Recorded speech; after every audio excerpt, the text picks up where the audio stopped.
Welcome to the second episode of my standard banner only series.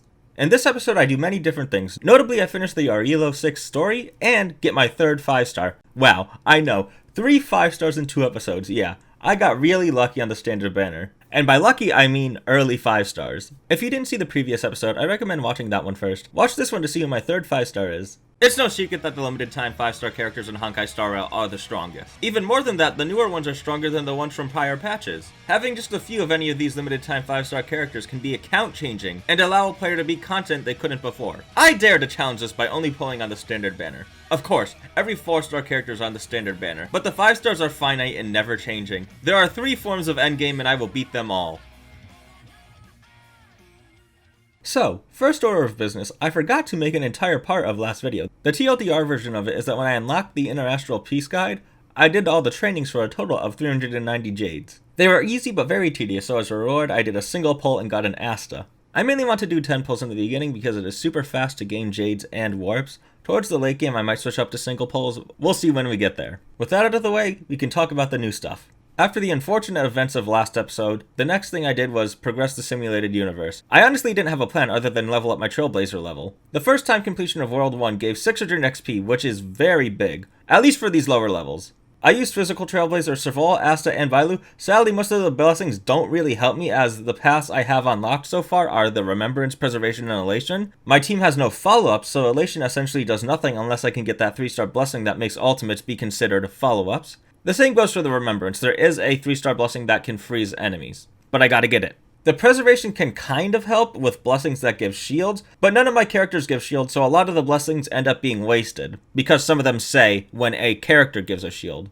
Regardless, I beat World 1 only having my Asta die twice. Bailu revived her once, but she is so weak that she died again. I got some nice rewards and unlocked the Herta store. I'll be saving my Herta bonds for now, as I do not know which Lycon I want yet. I'd like to develop the account a little bit more before doing so. I don't even have enough Herta bonds for one right now, but you get them fast in the beginning, so I should think about this. Next up, I continue the Underworld story. For some reason, a few of the NPCs sound familiar. I just can't put my finger on it. These guys came out of nowhere and got into a fight with the mine. If we evacuate, then haven't we lost out? You idiots. We'll just steal off the miners.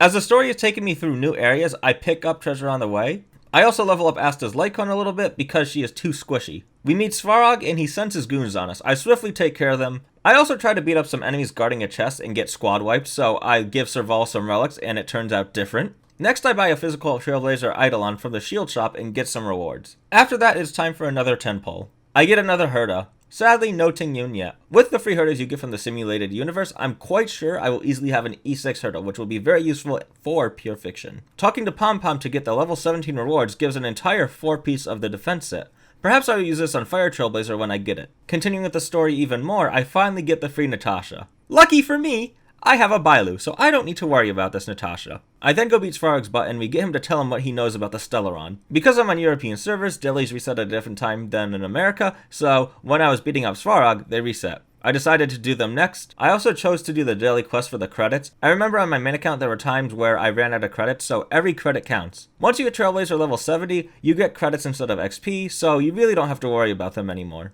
I have like 6 million on my main account and it only goes up. I level up Serval to 30, but I can't ascend her because I'm not a high enough equilibrium level.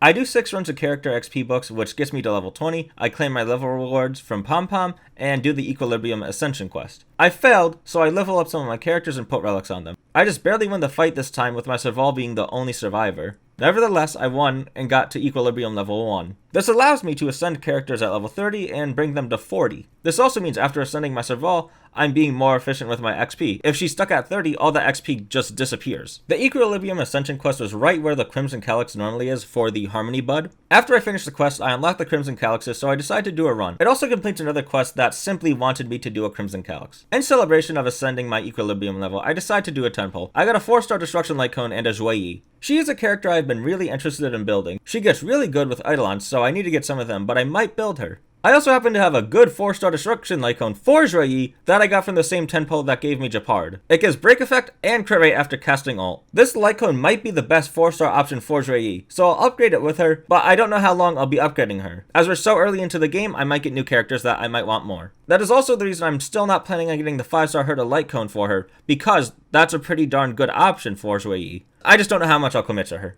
I also have a good core of Serval, Asta, and Bailu, so I don't know if Zhui Yi can fit that 4th slot. Doing more of the story, we have to fight one of Serval's friends, Dun, who is one of those annoying Silvermane shield guys that counterattacks. Luckily, he wasn't an issue for me, probably because the story version of these guys is so easy. I then have to beat up Japard again, which I'm glad to do after pulling his useless ass last episode. We beat him up and he lets us pass. Keeping on with the story, I beat up a bunch of random enemies and do a few puzzles. I have to fight a Phantom of Cocolia, which I'm pretty worried about. I don't know how strong she is, but her freeze is a pain in the butt, and I have no way of cleansing it. She is weak to fire, lightning, and quantum, which all of my party members are, so it's not too bad. I take her out, and I really enjoyed using Zhui Yi. She is a fun character to me. It's unfortunate because the climax of the story forces me to level up all my characters to 30, and as much as I want to use Zhui Yi, the Trailblazer is required for this, so I have to bench her. Serval is too valuable here for me to take her out instead. She just does too much damage. I have her built too much. At last, I reach the final showdown with Cocolia. I take down many waves of monsters with ease, then I get put into a 1v1 with her. I honestly forgot this 1v1 happened, and it seems like she's gonna win. She is hitting way harder than I am. A little bit into the fight, she shoots a giant icicle through my chest. That's it.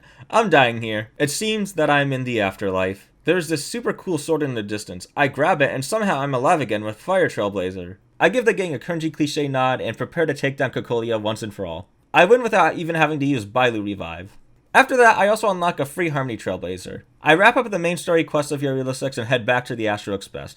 Time to celebrate with another 10-pull. No 5-star in this one, but I got an Arlon who I will never use, and another copy of the Lycone that I put on Zhui Yi. So if I have no other characters that need to use one of these, I can just superimpose this one. I unlocked weekly boss fights after defeating Cocolia, so looking at what my team needs, I do the Doomsday Beast once and Cocolia twice. This allows me to get my Asta's Trace that makes her basic attack have a chance to burn, Bailu's Trace that gives teammates more max HP when overhealed, and Serval's that gives 20% more base chance for her skill to apply shock. Then I head back to the simulated universe to do World 2. I encounter Lan here, so now I can get Hunt Blessings. It takes me a long time because I do little damage, but I do finish it. I get a Herta as a reward and unlock the ability tree, which will make the simulated universe easier. I do another run of the simulated universe, but this time in World 3, and I encounter Nanook. This gives me access to Destruction Blessings. I end up not being able to complete the run. I can sustain for quite a while, but I just don't do enough damage. Next, I do the first Warring Expedition for some Jades. I didn't get all the Jades though, because I thought alerting was when they aggro on me. It actually means that they notice me but aren't aggroed yet, like they'll have the question mark and they'll have that circle fully yellow. I'll have to do it again sometime. I was actually bummed that I needed to do it again, so I go do something else. That something else being Luca's story quest. I speed through his quest because I don't care about it. I just want the rewards, the Jades, the shield, the XP, all that stuff. The most notable part is me having to use Luca to fight Svarog and inevitably losing.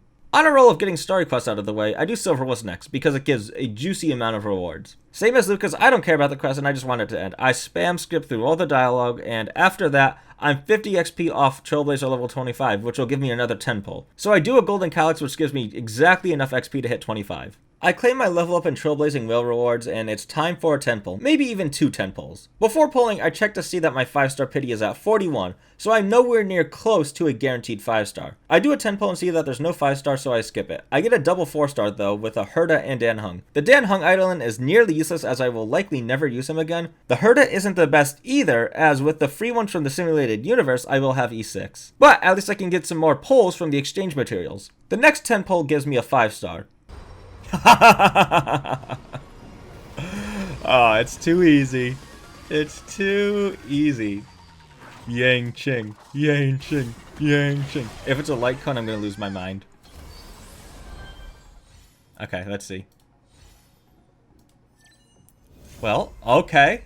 I'm not too mad about that. Finally, a good character, also a day 1 in my new life. I have an E4 Welt on my main account that is free to play, by the way. I have never swiped on it, and I still have no Yang Ching. I might as well be a Welt magnet. He is pretty good as he is an imaginary DPS and a pseudo-sustain. I don't know if his damage is enough to be a main DPS though. Perhaps he can work in a dual DPS team though. For now he's my main DPS after Serval. He consumes a lot of skill points and she doesn't use a lot, so they actually work well together. My main account's isn't well built, so I look forward to building him on this one and seeing how strong I can get him. I don't know if I'll commit to him, we'll see who I'll get, and maybe if I get a bunch of Eidolons or a light cone for someone, I'll use them instead, as I do need 2 teams, maybe 3 or 4, maybe 6 teams with the amount of endgame modes there are. With that being said, this is episode 2 of my standard banner only series. If you are interested in seeing more of it, or Honkai Star Rail content in general, make sure to like and subscribe. I hope you have a good day or night. See ya.